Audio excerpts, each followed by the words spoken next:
Hello प्यारे बच्चों, आज हम कक्षा 8 का जो नया सिलेबस है उसकी प्रश्नावली नंबर 1 जो परिमेय संख्या है उसका जो बेसिक है उसके बारे में पहले बेसिक तैयार करेंगे, फिर इसके प्रश्न सोल्व करेंगे। तो मैं यहाँ पर आपको बता दूँ, पहली प्रश्नावली जो है उसका नाम है परिमेय संख्या। अब बात आती है कि परिमेय संख्या प्रश्नावली का नाम है तो परिमेय संख्या होती क्या है। पहली चीज़ तो यही है। तो पहले अपन परिमेय संख्या की परिभाषा देखेंगे। तो जैसे मैंने यहाँ पर लिखा है कि परिमेय संख्या जो है, यदि किसी वास्तविक संख्या को दो पूर्णांकों के अनुपात का मतलब ऊपर अंश और हर में जो लिखते हैं ना, पूर्णांकों के अनुपात के रूप में व्यक्त किया जा सकता है, या फिर अपन सिंपल भाषा में कहें जिसे P बटा Q के रूप में लिखा जा सकता है। यही आपका क्या है, अनुपातित है P बटा Q। इसको ऐसा लिखो या P अनुपात Q लिखो, यानी दो पूर्णांकों को अनुपात के रूप में लिखा जा सकता है या अपन P बटा Q के रूप में लिखा जा सकता है, उसे परिमेय संख्या कहते हैं। अब यहाँ पर देखें तो P और जो Q है, ये जो P और Q है ये पूर्णांक है, प्लस का भी हो सकता है माइनस का भी हो सकता है, पूर्णांक है। अब बात करें कि यहाँ पर जो Q है उसको अपन को जीरो नहीं रखना है, और जीरो रखते ही ये अनंत बन जाता है, इसीलिए अपने को जीरो नहीं रखना है अपोन के अंदर बट्टे में। अब यहाँ से बात करें इसके जो एग्जाम्पल है, जैसे सबसे पहले मैंने कहा कि जीरो, ये भी एक परिमेय संख्या है। 22/7 भी एक परिमेय संख्या है। आपके दिमाग में आ रहा होगा कि एक पाई जो होता है, पाई का मान क्या होता है 22/7, ये तो क्या है परिमेय संख्या है। 22/7 तो परिमेय संख्या है, लेकिन जो पाई है वो अपरिमेय संख्या है, ये आपको ध्यान में रखना है।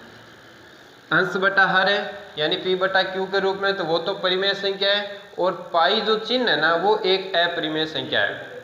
अब यहाँ से अपन बात करें, एक तो ये हो गया -2/4। सिंपल भाषा में मैं बता दूं कि परिमेय संख्या वो होती है जिसको अंश बटा हर के बट्टे की वाली जो भिन्न होता है ना उस रूप में लिखना।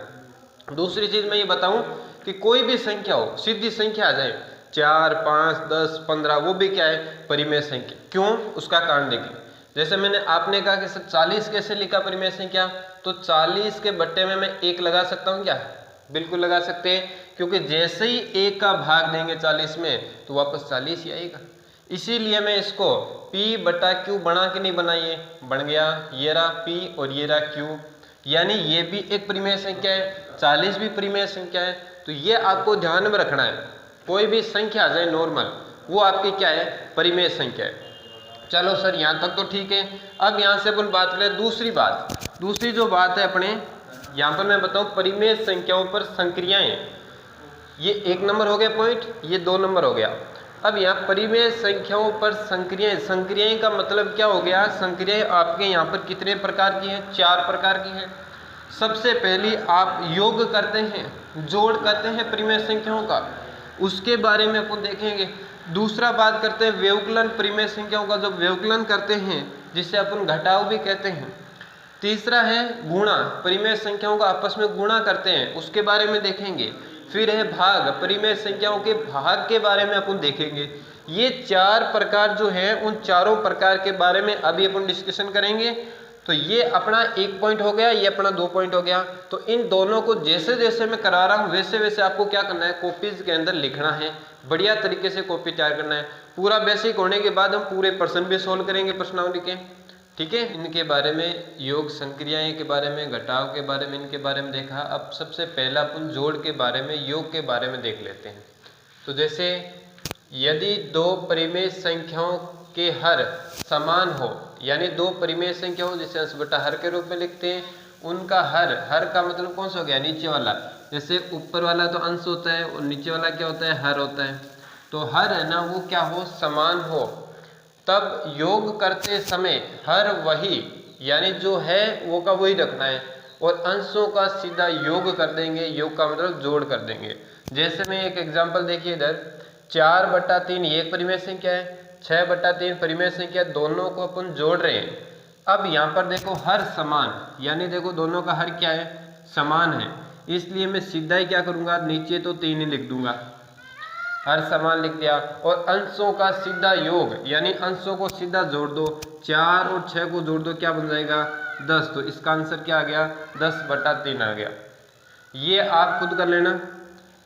इसका भी हर क्या है, समान है, और अंशों को सीधा क्या कर दोगे, जोड़ कर दोगे। अब बात करें 2 नंबर, यदि दो परिमेय संख्याओं के हर अलग अलग हो तब एलसीएम लेकर हर समान बनाएं। एक तो ये तरीका है, और एक अपन जो सीधी अपन जोड़ करते हैं, जैसे लघुत्तम लेके फिर भाग देते हैं, फिर ऊपर वाले से गुणा करते हैं, वो भी तरीका है। तो दोनों ही अपन यहाँ पर देख लेते हैं। जैसे यहाँ पर लिखा है 3/4 प्लस 1/3, तो यहाँ पर आप क्या करोगे, इस 4 और 3 को क्या करो, सेम बनाओ, या तो एक तरीका तो है, और या फिर अपन क्या करें, दोनों का क्या ले लें, एलसीएम ले लें। तो एलसीएम तो लेना ही पड़ेगा, और एलसीएम शायद आपको आता होगा, इस तरीके से निकालते हैं। तो 4 और 3 का एलसीएम क्या आ जाएगा, 12। तो अब 12 जो है, इसको भी 12 बनाओ, इसको भी 12 बनाओ। तो क्या करना पड़ेगा, इसको 12 बनाने के लिए ऊपर नीचे किससे गुणा करना पड़ेगा, 3 से गुणा करना पड़ेगा। ऊपर भी 3 से गुणा और नीचे भी किससे गुणा, 3 से, वापस कटना चाहिए।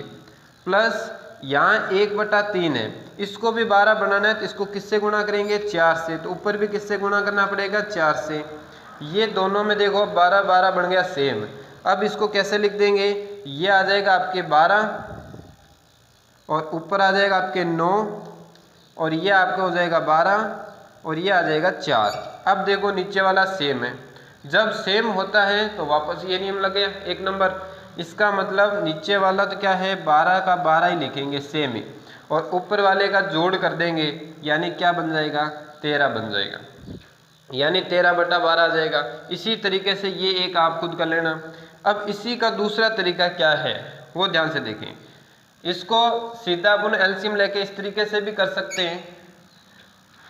ये अपना प्रश्न था, आप इन दोनों का एलसीएम लोगे तो क्या आएगा, 12। अब नीचे वाले का हर में भाग दो, हर का हर में भाग देंगे। 4 के पाड़े में 12 आता है 3 बार, तो 3 यहाँ लिखेंगे, और ऊपर जो लिखा है उसको इससे क्या कर देंगे, इंटू कर देंगे, प्लस का प्लस। अब इस 3 का भाग देंगे इसमें, तो 4 को गुणा करेंगे 1 से, 4 को गुणा करेंगे 1 से। अब ये क्या बनेगा, यहाँ लिख देता हूँ, यह आ जाएगा 9 प्लस 4 का पाड़ा एक बार 4 बट्टे में क्या है 12। अब देखो 4 और 9 कितने होंगे अपने, 13, तो क्या आ जाएगा 13/12 आंसर आ जाएगा। क्लियर है। आप इस तरीके से भी कर सकते हैं, आप इस तरीके से भी कर सकते हैं, समझ में आ गया होगा। इसी तरीके से अपन आगे घटाव के बारे में देखेंगे, और ये और भी इनके तरीके, ये इतना ही नहीं है, मैंने क्लास के अंदर आपको ऑफलाइन के अंदर भी बताए होंगे और भी तरीके, जिसके अभाज्य संख्या हो तब अपन तिरछा गुणा करके भी करते हैं, वो भी अपन देख सकते हैं। तो ये इतना आपको इसमें ध्यान में रखना है। उसके बाद जो घटाव जो है वो सेम ही पैटर्न इसी तरीके का, अभी उसको देख लेते हैं। अभी अपन ने जोड़ के बारे में देखा, अब घटाव के बारे में देख रहे हैं। तो यहाँ पर जो घटाव है, यदि दो परिमेय संख्याओं के हर समान हो तब घटाते समय हर वही एवं अंशों का सीधा घटाव करते हैं। यानी जो हर जो है वो का वही लिखना है। जैसे मैं एग्जांपल है 7 और 7 है, हर देखो इसमें 7 है इसमें 7 है, तो हर का आप 7 का 7 लिखेंगे। अब यहाँ पर देखेंगे 7 का 7 लिख दिया, और ऊपर घटाते समय अंशों का सीधा घटाव करना है। क्या करना है, सीधा घटाव। 5 में से 2 घटा दो, क्या बचेगा, 3 बचेगा, तो आंसर आ जाएगा 3/7। अब इसकी बात करें 8, तो 8 लिख दो, क्योंकि हर क्या है, समान है। 3 में से 1 घटा दो, 2 बच जाएगा, 2/8। इसको आप क्या लिख सकते हो, भाग भी जा रहा है यहाँ पर, तो अपन भाग भी दे सकते हैं, 1/4 भी लिख सकते हैं। 2 के पाड़े में 1 बार, 2 के पाड़े में 4 बार। अब बात करते हैं 2 नंबर, यदि दो परिमेय संख्याओं का हर अलग अलग हो तब एलसीएम लेके हर क्या करते हैं, समान बनाते हैं और फिर उनका घटाव किया जाता है। तो देखिए ध्यान से कैसे, इसमें और इसमें ये अलग अलग हैं, तो इसका और इसका एलसीएम ले। 5 और 3 का एलसीएम कितना होता है, 15। आप निकाल सकते हो इस तरीके से एलसीएम। तो 5 और 3 का 15 आया एलसीएम, तो आपको इन दोनों का 15 बनाना है। और 15 बनाने के लिए आप क्या करोगे, ऊपर नीचे किससे गुणा करोगे, इसको 15 बनाने के लिए आप गुणा करोगे 3 से। तो यही आप क्या करोगे, ऊपर भी 2 को भी आप किससे गुणा करोगे, 3 से। तो नीचे क्या बनेगा, 5 3 15, और ऊपर क्या बन जाएगा 6। इसी प्रकार हम यहाँ पर देखते हैं कि 3 को 15 बनाना है तो क्या किससे गुणा करें, 5 से गुणा करें। तो ऊपर भी किससे गुणा करना पड़ेगा, 5 से गुणा करना पड़ेगा। अब यहाँ पर देखें तो ये आ जाएगा 6 और ये आ जाएगा 15 और ये आ जाएगा आपके 4 पंजे 20 और ये हो जाएगा आपके 15। अब ध्यान से देखें 15 15 सेम है तो 6 में से क्या कर देंगे, 20 घटा देंगे। अब 6 में से 20 घटेगा क्या, नहीं घटेगा, क्योंकि छोटी संख्या में से बड़ी संख्या घटाते हैं तो उत्तर किस में आता है, माइनस में। यानी 20 में से 6 घटा दो, क्या बचेगा 14 और बट्टे में अपना क्या है 15। तो आंसर क्या आ जाएगा, माइनस का 14/15। इसके बाद 2 नंबर है जो आप करना खुद। यहाँ पर देखो इसके अंदर आपको इसको सेम बनाना है, सेम बना के इसको सॉल्व कर देना, सेम बना के इसको इस तरीके से सॉल्व कर देना। अब एक इसका दूसरा तरीका जो अपने जोड़ के अंदर देखा था, दोनों का लघुत्तम लेके भाग देके उस तरीके से भी सॉल्व कर सकते हैं, वो भी आपको ध्यान में रखना है। कैसे कि जैसे मैं इसी को बता देता हूँ, 2/5 माइनस 4/3 4/3। हमने इनका लघुत्तम लिया, क्या आया था 15। 5 का भाग दो इसमें, 5 के पहाड़े में 15 आता है 3 बार और 3 को गुणा करेंगे ऊपर जो लिखा है 2 से और ये वाला माइनस का चिन्ह। 3 का भाग देंगे 15 में 5 बार, 5 को गुणा करेंगे 4 से। तो देखो ध्यान से क्या बनेगा, ये 6 बनेगा, ये क्या बनेगा 4 पंजे 20 बनेगा और बट्टे में क्या है 15। अब 15 में 6 में से 20 घटा दो, 6 में से 20 घटाएंगे तो क्या बचेगा, माइनस का 14, बट्टे के अंदर 15 आ जाएगा आंसर। दोनों ही आप कर सकते हैं। ये अपने परिमेय संख्याओं का जोड़ और घटाव देखा। अब देखेंगे गुणा। अभी अपने जोड़ और घटाव के बारे में देख लिया, अब देख रहे हैं गुणा के बारे में कि 2 परिमेय संख्याओं का जब गुणा करते हैं उस समय अंश का तो अंश से गुणा करेंगे, यानी ऊपर वाले का ऊपर वाले से गुणा करेंगे, तथा हर का हर से गुणा करेंगे। जैसे ये दे रखा है एग्जाम्पल, अंश का अंश मतलब अंश कौन सा होता है, ऊपर वाला, और नीचे वाला क्या होता है, हर। यानी अंश को अंश से गुणा करना है और हर को हर से गुणा करना है। जैसे मैंने 4 को 3 से गुणा किया तो क्या बनेगा 12, 3 को 2 से गुणा किया तो क्या बनेगा 6। इसी तरीके से ये जो है इसमें भी आपको क्या करना है, गुणा का चिन्ह देखना है। गुणा है तो अंश को अंश से गुणा और हर को हर से गुणा करना है। जैसे अंश को अंश से गुणा करेंगे तो क्या आ जाएगा 6 × 18 और 4 को 3 से गुणा करेंगे क्या आ जाएगा 12, तो 18/12। इसी तरीके से अपन भाग के बारे में देखें कि 2 परिमेय संख्याओं का भाग करते समय, जब 2 परिमेय संख्याओं का, जैसे इसमें इसका जब भाग दे रहे उस समय क्या करना है कि जो दूसरी भिन्न है, यानी जो 1 नंबर तो ये 2 नंबर जो भिन्न है उसका क्या करना है, व्युत्क्रम करना है, यानी उल्टा करना है। उल्टा करके क्या कर देंगे, गुणा कर देंगे।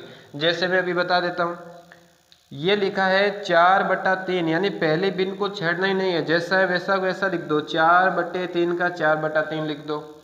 इस भाग की जगह किसका चिन्ह लगा दो, गुणा का चिन्ह लगा दो। गुणा का चिन्ह लगते ही आगे वाली संख्या को क्या कर दो, उल्टा कर दो, यानी 2 ऊपर और 1 नीचे। यानी क्या हो गया, भिन्न का, दूसरी भिन्न का क्या कर दिया अपन ने, व्युत्क्रम कर दिया, ये रहा।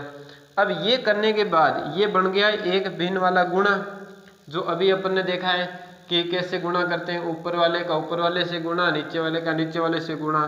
तो सेम इसमें कर देंगे, 4 को 2 से गुणा कर देंगे 8, 3 को 1 से गुणा कर देंगे 3, 8/3 आ जाएगा।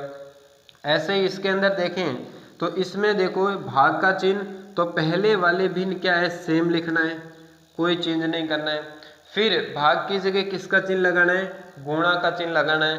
फिर आगे जो लिखा है उसका क्या कर देंगे, व्युत्क्रम कर देंगे, उल्टा कर देंगे, 3 ऊपर आ जाएगा 2 नीचे आ जाएगा।